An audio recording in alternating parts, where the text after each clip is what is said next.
घर पर रहना पसंद करना यह आपकी समस्या नहीं है, बल्कि आपका मस्तिष्क कम गुणवत्ता वाले उद्दीपन को अस्वीकार कर रहा है। क्या आपके साथ कभी ऐसा हुआ है? आप बस चाहते हैं कि शांति से घर पर रहें, लेकिन कोई न कोई आपसे कहता है आपको बाहर जाना चाहिए, लोगों से मिलना चाहिए। ऐसी बातें बार बार सुनकर आप खुद पर शक करने लगते हैं। क्या मैं बहुत अकेला रहता हूँ? क्या मेरी सामाजिक क्षमता में कोई कमी है? क्या मैं सामान्य नहीं हूँ? आज का यह लेख आपको बदलने के लिए नहीं है, बल्कि यह आपको पूरी तरह से छुटकारा दिलाएगा इस आत्मदोष से। मैं आपको एक ऐसी बात बताने जा रहा जो आपने शायद पहले कभी नहीं सुनी होगी। घर पर रहना पसंद करना आपकी कमी नहीं है, बल्कि आपकी प्रतिभा। यह नहीं कि आप में सामाजिक क्षमता की कमी है, बल्कि आपका मस्तिष्क स्वाभाविक रूप से कम गुणवत्ता वाले उद्दीपन को ना कहता। नवीनतम मनोविज्ञान अनुसंधान से पता चलता है जो लोग अकेले रहना पसंद करते हैं और घर पर समय का अधिक आनंद लेते हैं, वे अक्सर अधिक बुद्धिमान होते हैं। उनकी भावनाएं अधिक संतुलित होती है और स्वयं की समझ भी अधिक होती है और भी गहर। यानी कि आप घर में छिपे हुए नहीं हैं, बल्कि आप अपने लिए एक अधिक उन्नत मानसिक स्थान बना रहे हैं। फ्रांसीसी दार्शनिक पास्कल का एक प्रसिद्ध कथन है, जिसे मैं जब भी पढ़ता हूँ तो मुझे बहुत प्रेरणा मिलती है। मनुष्य के सभी दुख एक ही तथ्य से उत्पन्न होते हैं कि वे नहीं जानत कि कैसे शांति से अकेले कमरे में रह। जरा सोचिए, क्या यह सच नहीं है? अधिकांश लोग अकेलेपन को सहन नहीं कर सकत, इसलिए वे बाहर भागते हैं, तरह तरह के साथी रिश्ते तलाशते हैं, शोरगुल वाली पार्टियां और शराब की महफिल। वे इन ऊपरी उत्तेजनाओं का उपयोग करते हैं अपने अंदर से भागने के लिए, लेकिन इसका परिणाम यह होता कि वे और अधिक चिंता, थकान और खालीपन पैदा करते हैं। लेकिन आप अलग हैं। आप अकेलेपन से नहीं डरते, आप तो अकेलेपन का आनंद लेते हैं। आप एक जिज्ञासु नजर से अपने आंतरिक संसार का सीधे देख सकते हैं। वह पुरानी बात की, बाहर जाओ, घूम आओ, तुम्हारा मूड ठीक हो जाएगा। मैं आपसे यह नहीं कहूंगा, क्योंकि मुझे पता कि यह वह जवाब नहीं है जिसकी आपको जरूरत है। आज मैं आपके लिए एक एक करके समझाऊंगा कि आपका दिमाग के स्वाभाविक रूप से इच्छुक है घर पर रहने के लिए, इसके पीछे कौन से वैज्ञानिक तंत्र है। जब आप यह वीडियो पूरा देख लेंगे तो क्या मुझ में कोई समस्या है वाल आत्मसंदेह की भावना पूरी तरह से गायब हो जाएगी। आपको यकीन हो जाएगा कि आपने घर पर जो समय बिताया है वह आपका सबस समझदारी भरा फैसला था। आइए हम एक सबसे आसान सवाल से शुरू करते हैं। जब आप दोस्तों से मिलकर किसी पार्टी से घर लौटते हैं तो क्या आपकी ऊर्जा भर जाती है या खत्म हो जाती है? अगर आपका जवाब बाद वाला है तो कृपया ध्यान से सुनिए। यह आपकी पर्सनैलिटी की समस्या नहीं है, बल्कि आपके दिमाग का भौतिक संरचना जो दूसरों से अलग है। बहुत से लोग जब किसी को हमेशा घर पर देखते हैं तो उनकी पहली प्रतिक्रिया होती है कि क्या वह समाज से भाग रहा है, लेकिन पर्यावरण मनोविज्ञान इसकी पूरी तरह से अलग व्याख्या करता है। विद्वान लोग इस व्यवहार को कहते हैं पुनर्स्थापनात्मक वातावरण का स्वतः निर्माण। आसान भाषा में कहें तो आपका दिमाग बहुत अच्छी तरह जानता कि किस तरह का माहौल आपके लिए सबसे अच्छा है और वह सक्रिय रूप से उस माहौल को बनाता। यह पलायन नहीं है, बल्कि यह अत्यधिक विकसित आत्मनियमन क्षमता के काम करने का प्रमाण है। जिस पल आप दरवाजा बंद करते हैं, आपका दिमाग वास्तव में एक सुरक्षा कवच बना रहा होता। यह बाहर के शोरगुल, अव्यवस्था और थका देने वाले उत्तेजनाओं का पूरी तरह से बाहर रखता। केवल उस कवच के भीतर ही आपकी मानसिक ऊर्जा वास्तव में फिर से भर सकती है। आइए मैं आपको दिमाग की संरचना के नजरिए से समझाता हूं कि ऐसा क्यों होता। दिमाग की गहराई में अमिगडाला नामक एक छोटा सा अंग होता। यह बादाम जितना छोटा होता है, लेकिन इसका काम बेहद महत्वपूर्ण है। यह 24 घंटे काम करने वाला एक अलार्म सिस्टम की तरह है, जो विशेष रूप से आसपास के वातावरण संभावित खतरों को महसूस करता, जैसे किसी व्यक्ति का चेहरे के हाव भाव में सूक्ष्म बदलाव, या आवाज के लहजे में थोड़ी सी भी असमानत, या कमरे के माहौल में थोड़ी सी असहजत। अमिगडाला 0.3 सेकंड से भी कम समय में इन संकेतों को पकड़ लेता। और जो लोग घर पर रहना पसंद करते हैं, खासकर वे लोग जो बहुत संवेदनशील होते हैं, उनके अमिगडाला की संवेदनशीलता बहुत ज्यादा सेट होती है। अगर रेस्टोरेंट में शोर हो रहा है तो कुछ लोगों का अमिगडाल इसे ज्यादा गंभीरता से नहीं लेता और इसे नजरअंदाज कर देता, लेकिन आपका अमिगडाल अलार्म बजा देता। ध्यान दें, यहाँ बहुत सारी जटिल जानकारी है जिसे प्रोसेस करना है, लेकिन यह सब कुछ नहीं है। दिमाग का एक और हिस्सा जिसे प्रीफ्रंटल कॉर्टेक्स कहते हैं, जो दिमाग के सबसे आगे होता है और पूरे दिमाग के कंट्रोल टावर जैसा। यह स्थिति का आकलन करने, भावनाओं को नियंत्रित करने, जटिल जानकारी को एकीकृत करने और उच्चतम स्तर का संज्ञानात्मक कार्यों को संभालने के लिए जिम्मेदार है। अध्ययनों से पता चला है कि जो लोग अकेले रहना पसंद करते हैं उनके प्रीफ्रंटल कॉर्टेक्स की गतिविधि औसत से काफी ज्यादा होती है। इसका क्या मतलब है? इसका मतलब है कि भले ही आप ऊपर से आराम कर रहे हों, आपका दिमाग लगातार विश्लेषण कर रहा होता है, आसपास की हर चीज को समझ रहा होता है और उन्हें अर्थ दे रहा होता। एक उदाहरण से आप समझ जाएंगे। अगर आम लोगों का दिमाग एक सामान्य डिजिटल कैमरे जैसा है, तो आपका दिमाग एक 8K फिल्म कैमरा है, जिसकी पिक्चर क्वालिटी बेजोड़ है। हर फ्रेम अविश्वसनीय रूप से स्पष्ट है, लेकिन हर फाइल का साइज भी बहुत बड़ा होता। जब आप किसी शोरगुल वाली पार्टी में जाते हैं, तो आपका दिमाग हर किसी की बात, हर हाव भाव, माहौल में होने वाले हर छोटे बदलाव, बैकग्राउंड के शोर और यहाँ तक कि लाइट की झिलमिलाहट को भी 8K अल्ट्रा HD में रिकॉर्ड कर लेता। और दूसरे लोग, वे 480p का इस्तेमाल करते हैं, बस यूं ही कुछ भी रिकॉर्ड कर लेते हैं और यूं ही कुछ भी सेव कर लेते हैं। नतीजा यह होता है कि आपकी स्टोरेज स्पेस जल्दी भर जाती है। पार्टी खत्म होने के बाद दूसरे कहते हैं कि आज बहुत मजा आया, अगली बार फिर मिलेंगे, लेकिन आप पूरी तरह से थक चुके होते हैं और बस घर जाकर आराम करना चाहते हैं।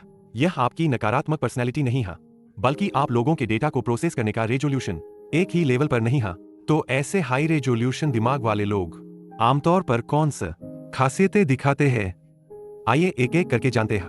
पहला, आप फालतू की बातों का बहुत कम बर्दाश्त कर पाते हैं। आपने जरूर अनुभव किया होगा कि ऐसी स्थिति में जब आप किसी सोशल गैदरिंग में बैठे हों, लोग ऊपर से बात कर रहे होते हैं, लेकिन असल में कोई भी सच में बातचीत नहीं कर रहा होता। जब कोई एक व्यक्ति बात कर रहा होता है, तो दूसरे ऊपर से सुन रहे होते हैं, लेकिन उनके दिमाग में चल रहा होता कि उन्हें अगला क्या कहना। आप यह सब देख लेते हैं।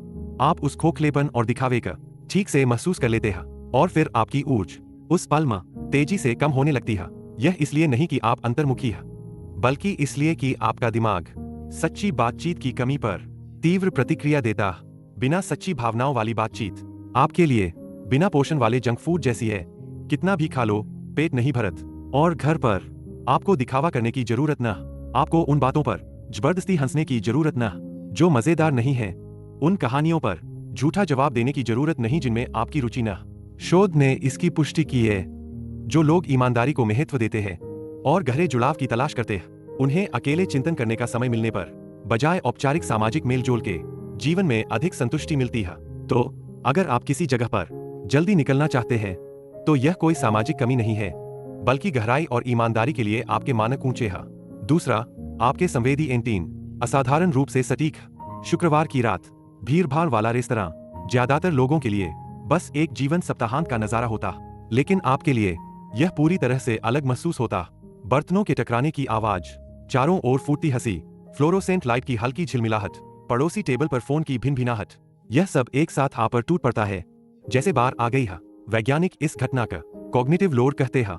मस्तिष्क एक साथ जितनी जानकार संभाल सकता है, उसकी एक सीमा होती है, और आपका मस्तिष्क दूसरों की तुलना में एक साथ कहीं ज्यादा जानकारी इकट्ठा करता, इसलिए आप उस सीमा तक जल्दी पहुंच जाते हैं। यही कारण है कि घर का यह स्थान आपके लिए इतना महत्वपूर्ण है।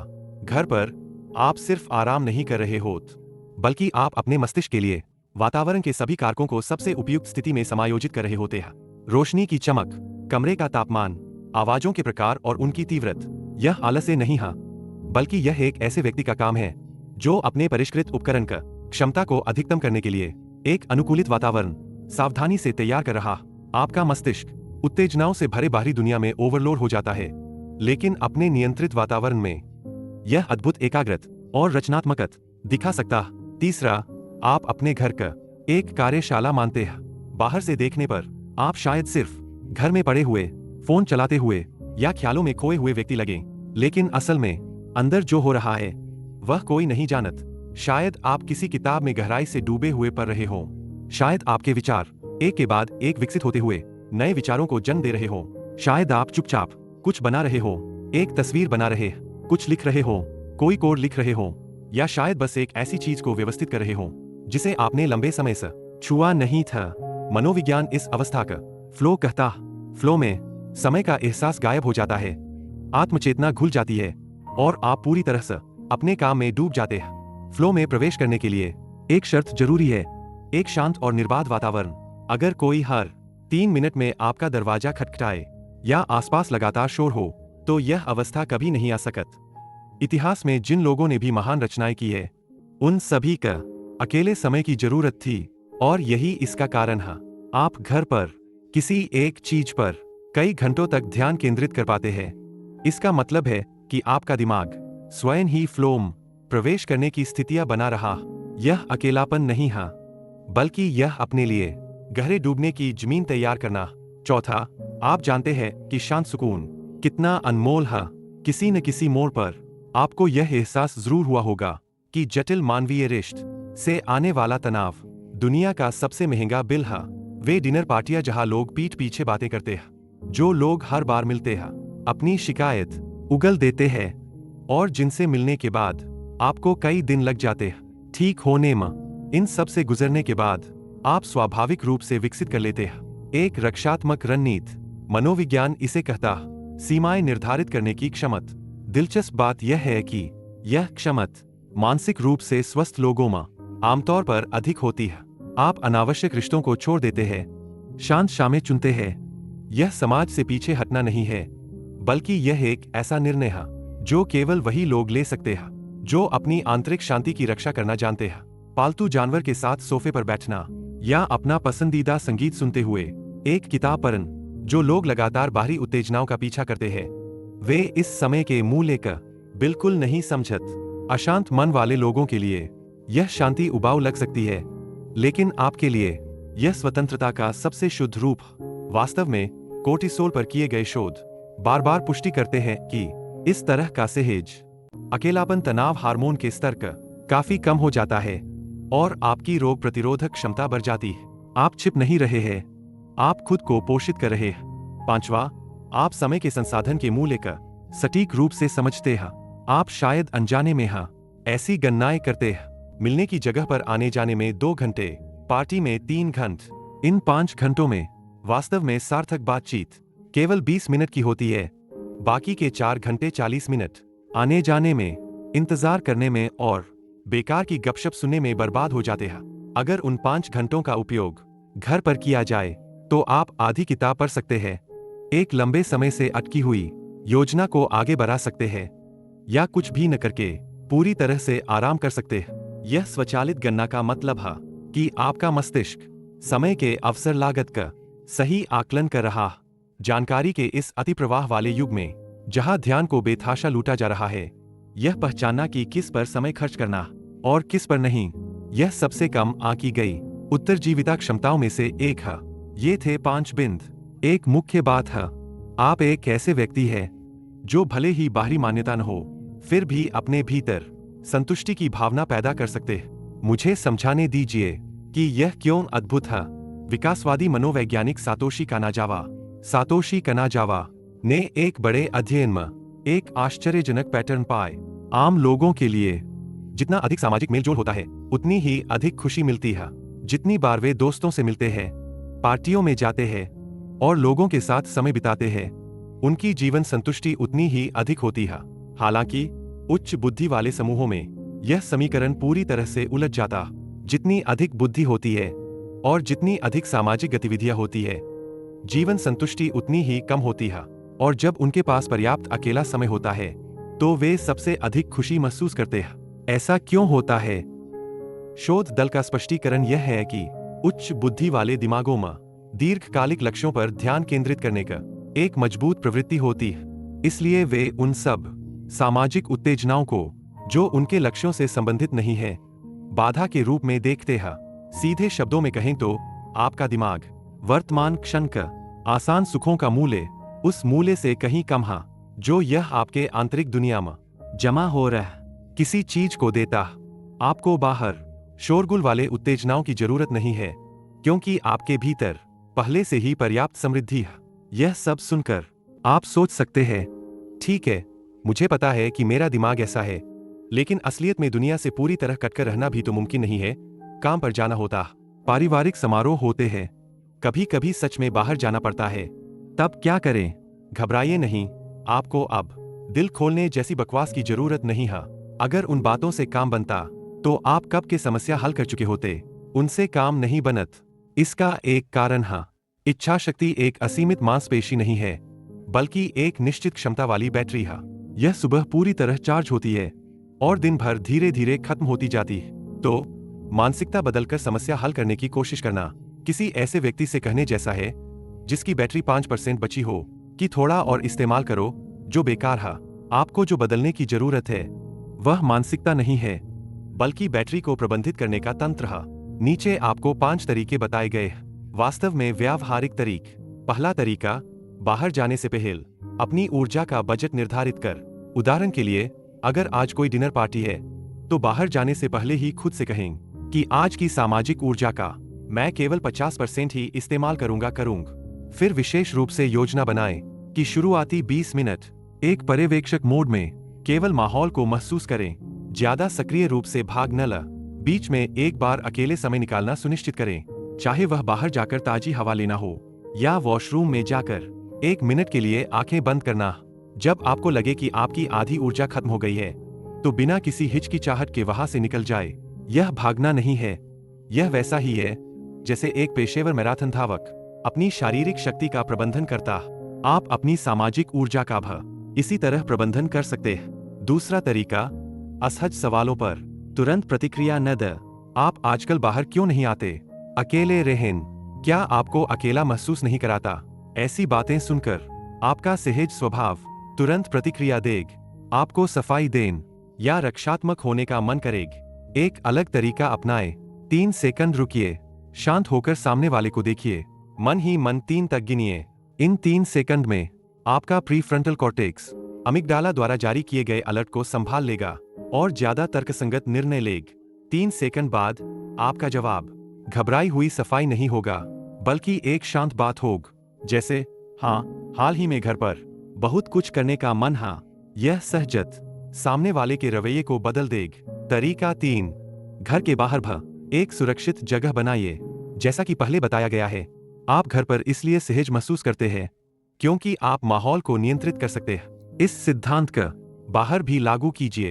एक ऐसी कॉफी शॉप चुनिए जहां आप अक्सर जाते हैं। हमेशा उसी जगह बैठिए, वही ड्रिंक ऑर्डर कीजिए और नॉइस कैंसलिंग हेडफोन लगाइए। बार बार ऐसा करने से आपका दिमाग सीख जाएगा कि वह जगह सुरक्षित है और अमिगडाला अलर्ट जारी करना बंद कर देगा। इस तरह घर के बाहर एक घर पैदा हो जाएगा। एक बार जब यह ठिकाना बन जाता, आपकी स्थिति अब नहीं रहेगी दुनिया से अलग थलग, बल्कि दुनिया में अपना सुरक्षित कोना होगा। चौथा तरीका, घर लौटने के बाद रिकवरी को एक तयशुदा रूटीन बना ल। दोस्तों से मिलकर वापस आने के बाद बहुत से लोग तुरंत वीडियो खोल लेते हैं या सोशल मीडिया स्क्रॉल करने लगते हैं। वह आराम नहीं है, वह थके हुए दिमाग पर जानकारी का एक और बैच डालना। असली रिकवरी संवेदी इनपुट को कम करने से शुरू होती है। घर पहुंचने पर इस क्रम में कर। पहला कदम, रोशनी को जितना हो सक मंद कर दे। तेज रोशन दिमाग का जागृत अवस्था में रखती है। दूसरा कदम, 5 मिनट तक कुछ न सुने, कोई संगीत नहीं, कोई वीडियो नहीं, कोई आवाज नहीं, बस शांति से रह। इन 5 मिनटों में आपके कोर्टिसोल का स्तर काफी कम हो जाएगा। तीसरा कदम, धीरे धीरे 1 कप गुनगुना पानी पिए। शरीर का तापमान थोड़ा बढ़ने से पैरासिम्पैथेटिक नर्वस सिस्टम सक्रिय होगा। शरीर दिमाग को संकेत देगा कि अब सब सुरक्षित है। इन तीनों कदमों को बार बार दोहराए। आपका दिमाग फिर इस शहर को रिकवरी के संकेत के रूप में याद रखेगा। बाद में जब भी आप रोशनी कम करेंगे, आपका शरीर अपने आप आराम महसूस करेगा। 5वां तरीका, रिश्तों की गहराई का उनकी संख्या के बजाय मानक बनाए। अपने सोशल सर्कल को फिर से व्यवस्थित कर। आप लोगों से नफरत नहीं करते, आप बस नफरत करते हैं सतही रिश्तों से। इसलिए मिलने वाले लोगों की संख्या कम करने के बजाय बचे हुए रिश्तों को गहरा कर। निर्णय का मानदंड बहुत सरल है। उस व्यक्ति से मिलने के बाद क्या आपकी ऊर्जा खत्म हो गई है या इसके बजाय भर गई है? वे लोग जिनसे मिलने के बाद आपको चार्ज महसूस होता है, वही आपके सच्चे रिश्ते हैं। 2-3 लोग ही काफी है। दूसरों से उचित दूरी बनाए रखें। यह उदासीनता नहीं है, बल्कि यह आपके दिमाग के स्वस्थ रूप से काम करने के लिए न्यूनतम शर्त है। अंत में मैं आपसे कुछ कहना चाहता हूं। आप ऐसे व्यक्ति नहीं हैं जिसे सुधारने की जरूरत है। आपका दिमाग दुनिया के शोरगुल में अपनी आवृत्ति की रक्षा कर रहा। आपको दूसरों को खुश करने के लिए उस आवृत्ति को जबरदस्ती बदलने की जरूरत नहीं है। आपको बस डिजाइन करना अपने आवृत्ति के अनुरूप माहौल, अपने आवृत्ति के अनुरूप लोगों का अपने साथ रख। आज रात सोने से पहले बस एक काम करें, बत्ती बुझाएं, आंखें बंद कर 5 मिनट तक सिर्फ अपनी सांसों को महसूस करें, कुछ भी न सोचें, और फिर मन ही मन खुद से कहें, मुझ में कोई कमी नहीं है, मैं अपनी दुनिया खुद बना रही। न्यूरो साइंस रिसर्च बताती है, बार बार इस तरह का आत्म सुझाव देने से आपका प्रीफ्रंटल कॉर्टेक्स इस बात का आपकी आत्म पहचान के हिस्से के रूप में स्वीकार करना शुरू कर देगा। यह सिर्फ एक छोटी सी बात है, लेकिन यह आपके दिमाग का फिर से डिजाइन करने का पहली लाइन ऑफ कोड बन जाएगी। घर पर बिताया गया आपका समय बर्बाद नहीं होता। दुनिया जिस गहराई को संभाल नहीं सकती, आप उस शांत जगह में धीरे धीरे उसे जमा कर रही। यही आपका तरीका, यही आपकी शक्ति है। अगर आप यह लेख पढ़ते हुए मन ही मन सोच रही है कि यह तो बिल्कुल मेरे मन की बात है, तो कमेंट सेक्शन में अपनी राय जरूर दें कि मैं अकेली नहीं हाँ।